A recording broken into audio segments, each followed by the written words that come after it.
আমি একটা প্লেটে সার্ভ করে দিয়েছি। দেখুন কি দুর্দান্ত দেখতে হয়েছে। দেখুন খাজার প্রত্যেকটা লেয়ার দেখুন স্পষ্টভাবে বোঝা যাচ্ছে কতটা মুচমুচে হয়েছে। দেখুন। নমস্কার বন্ধুরা, পিয়াসাজ রেসিপিতে সকলকে স্বাগত জানাই। আজ আমি আপনাদের সঙ্গে একটা দুর্দান্ত স্বাদের খাজার রেসিপি শেয়ার করতে এসেছি। আর এটা খেতে এবং দেখতে একেবারে দোকানের মতো হবে। খুব সহজ ও সরলভাবে খাজার রেসিপিটা আমি আজকে আপনাদের বানিয়ে দেখাবো। ভিডিওটা প্রথম থেকে শেষ পর্যন্ত দেখতে থাক, তাহলে আপনারাও খাজাটা একেবারে পারফেক্টভাবে দোকানের মতো তৈরি করে নিতে পারবেন। আসুন তাহলে ভিডিওটা দেখে নেওয়া যাক। খাজা বানানোর জন্য এখানে একটা বড় বাটির মধ্যে 2 বাটি ময়দা নিয়ে নিচ্ছি।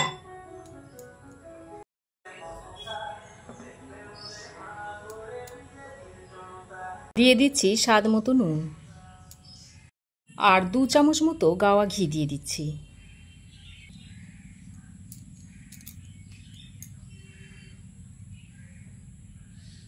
এবার এই ঘিটা দিয়ে ময়দার সঙ্গে ভালো করে ময়ান দিয়ে নিতে হবে। ঘিটা দিয়ে ময়দার সঙ্গে এরকম ভালো করে ময়ানটা দিয়ে নিতে হবে।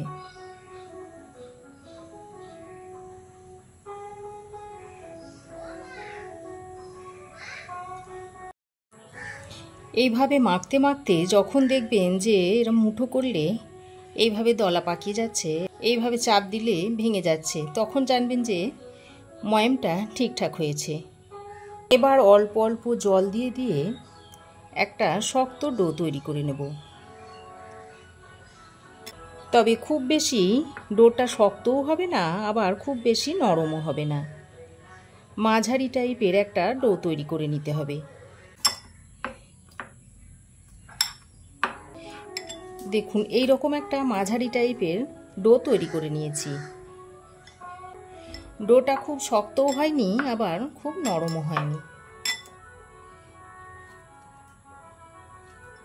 ডোটা মাখা হয়ে গেলে এবার এটাকে ঢাকা দিয়ে 10 মিনিট রেস্টে রেখে দিচ্ছি। এবার খাজা তৈরি করার জন্য একটা চিনির সিরা তৈরি করে নিচ্ছি। তার জন্য একটা কড়াইয়ের মধ্যে নিয়ে নিচ্ছি 1.5 কাপ মতো চিনি। 1 কাপ দিয়েছি আর এই হাফ কাপ চিনি দিয়ে দিচ্ছি। 1.5 কাপ চিনির জন্য দিয়ে দিচ্ছি 1 কাপ জল। সুন্দর ফ্লেভারের জন্য 2টো এলাচ থেতো করে দিয়ে দিচ্ছি। এবার গ্যাসের ফ্লেমটা অন করে চিনি সিরাটা তৈরি করে নেব। চিনিটাকে এইভাবে গলিয়ে নিয়ে একটা একতারের রস করে নিতে হবে। দেখুন সম্পূর্ণ চিনিটা গলে গেছে। চিনিটা গলে যাওয়ার পর আরও কিছুক্ষণ এইভাবে জাল করে নিতে হবে, তাহলেই একতারের রসটা তৈরি হয়ে যাবে। চিনিটা গলে যাওয়ার পর আরও কিছুক্ষণ জাল করে নিয়েছি। এবার চেক করে দেখব একতার হয়েছে কিনা।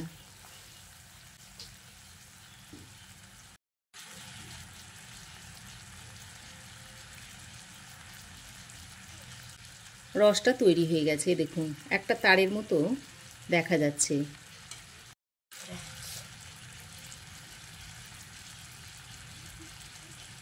এবার আমি কয়েক ফোঁটা লেবুর রস এর মধ্যে দিয়ে দিচ্ছি, যাতে ঠান্ডা হওয়ার পর রসটা জমে না যায়।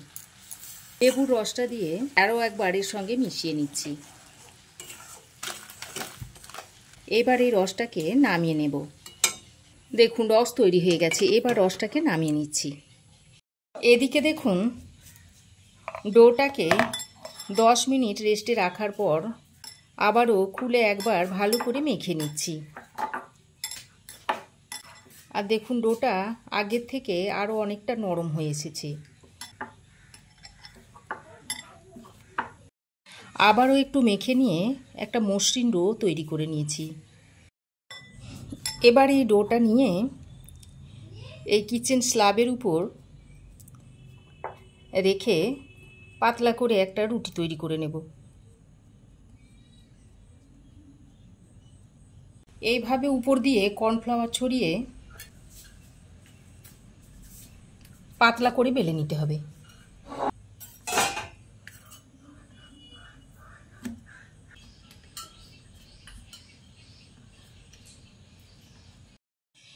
যত পাতলা করে বেলা হবে খাজাগুলো তত সুন্দর হবে। খাজার লেয়ারটা তত সুন্দর ফুটে উঠবে।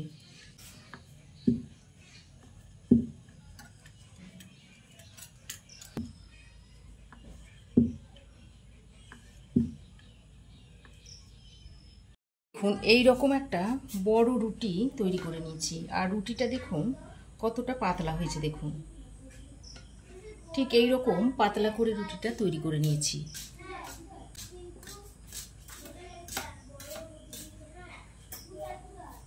এই রকম পাতলা করে রুটিটা বেলে নিয়েছি। এবার আমি এর উপর দিয়ে এরকম কর্নফ্লাওয়ার ছড়িয়ে দিচ্ছি। সমস্ত রুটিটার উপরে এইভাবে কর্নফ্লাওয়ার ছড়িয়ে দিতে হবে। তারপর হাত দিয়ে এইভাবে একটু সমান করে দিচ্ছি।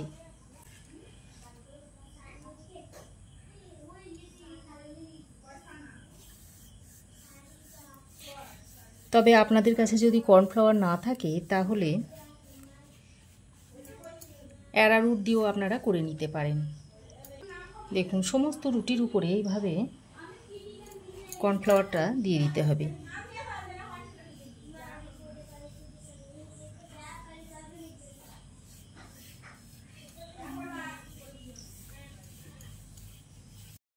কর্নফ্লাওয়ার ছড়ানো হয়ে গেলে এবার এই রুটিটাকে আমি এইভাবে রোল করে নেব।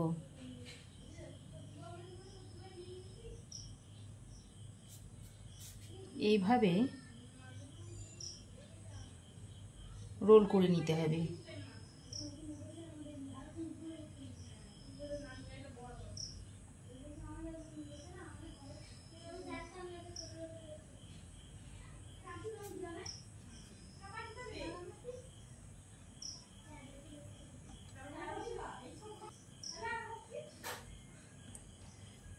তারপরে এই শেষের দিকে একটু এইভাবে জল দিয়ে দিচ্ছি।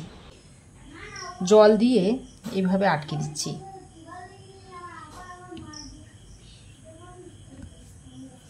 তারপর এর উপর দিয়ে আরও একটু কর্নফ্লাওয়ার দিয়ে দিচ্ছি। তারপর এইভাবে আরও একবার রোলটা করে নিচ্ছি। এবার এই শেষের অংশটা একটু কেটে বাদ দিয়ে দিচ্ছি। তারপর এইভাবে কেটে নিচ্ছি।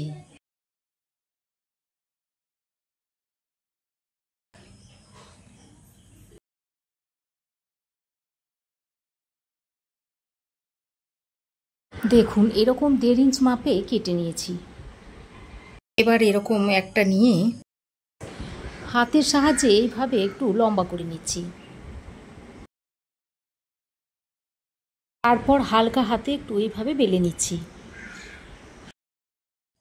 এগুলোকে খুব বেশি চাপ দিয়ে বেলা যাবে না। খুব বেশি চাপ দিয়ে বেললে ভাঁজগুলো আবার নষ্ট হয়ে যাবে।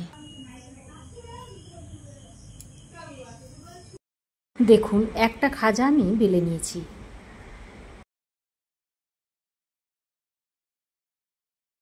এভাবে সবগুলোকে বেলে নিতে হবে।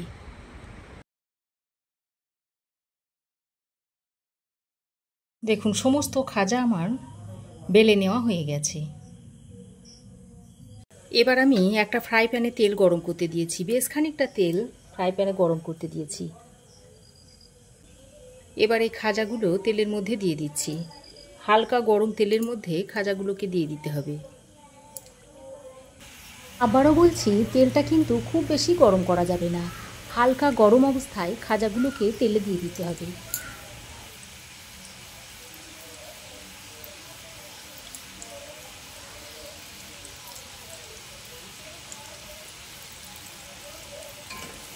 গরম তেলের মধ্যে খাজাগুলো দেওয়া হয়ে গেলে এবার একটা ছাঁকনার সাহায্যে এইভাবে নাড়িয়ে দিতে হবে।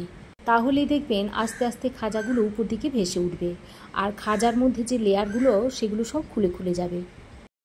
এবার আমি একটা চামচের সাহায্যে এইভাবে নাড়িয়ে দিচ্ছি, আর দেখুন খাজার লেয়ারগুলো কিভাবে খুলে যাচ্ছে।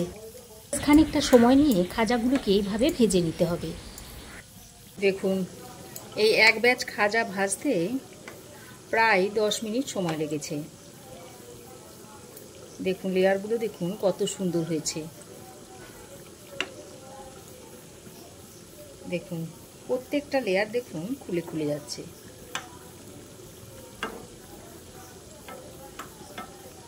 দেখুন এইরকম একটু হালকা কালার ধরলে এগুলোকে তুলে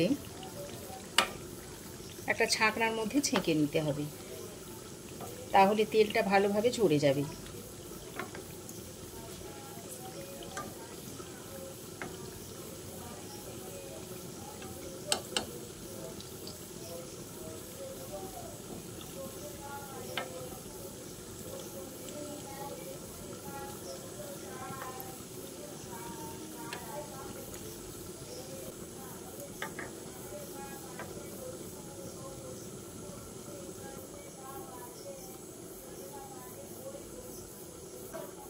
এই একইভাবে আমি বাকি খাজাগুলোকেও ভেজে নেব। দেখুন একইভাবে সব খাজাগুলোকে আমি ভেজে নিয়েছি। দেখুন সব খাজাগুলো ভেজে তুলে নিয়েছি, আর খাজাগুলোকে আমি ঠান্ডা করে নিয়েছি। খাজাটা দেখুন কতটা মুচমুচে হয়েছে দেখুন। আর এদিকে দেখুন কড়াইয়ের শিরাটাও ঠান্ডা হয়ে গেছে। এবার আমি এই খাজাগুলোকে এর মধ্যে দিয়ে দিচ্ছি, দিয়ে রসে এইভাবে ডুবিয়ে নিচ্ছি। দেখুন সব খাজাগুলোকে আমি রসে দিয়ে দিচ্ছি, তারপর এইভাবে একবার মিশিয়ে নিচ্ছি।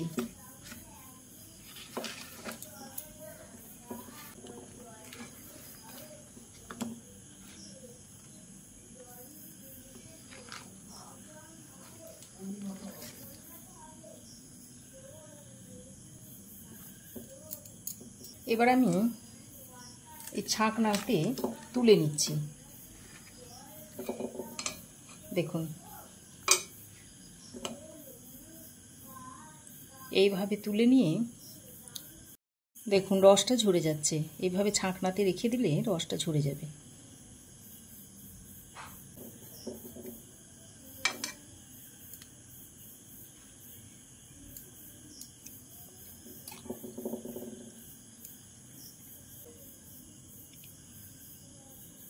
দেখুন খাজাগুলো আমি একটা প্লেটে সার্ভ করে দিয়েছি। দেখুন কি দুর্দান্ত দেখতে হয়েছে। দেখুন এবারে দোকানের মতো খাজা তৈরি হয়ে গেছে। খাজার প্রত্যেকটা লেয়ার দেখুন স্পষ্টভাবে বোঝা যাচ্ছে। কি দেখে লোভ হচ্ছে তো? তাহলে আর দেরি কেন, ঝটপট এইভাবে বাড়িতে বানিয়ে নিন। আর কেমন হয়েছে কমেন্ট করে জানাতে ভুলবেন না কিন্তু। তো বন্ধুরা, আমার এই আজকের সহজ সরল খাজার রেসিপি আপনাদের কেমন লাগলো অবশ্যই একটা কমেন্ট করে জানাবেন। ভালো লাগলে একটা লাইক ও শেয়ার করবেন। পাশে থাকা বেল আইকনটা অবশ্যই প্রেস করবেন। আর আমার চ্যানেলে নতুন বন্ধু হয়ে থাকলে প্লিজ চ্যানেলটা সাবস্ক্রাইব করার অনুরোধ রইল। আজ এ পর্যন্তই। আবার দেখা হবে নতুন কোনো রেসিপি নিয়ে নেক্সট এপিসোডে। সে পর্যন্ত ভালো থাকবেন, সুস্থ থাকবেন। ধন্যবাদ।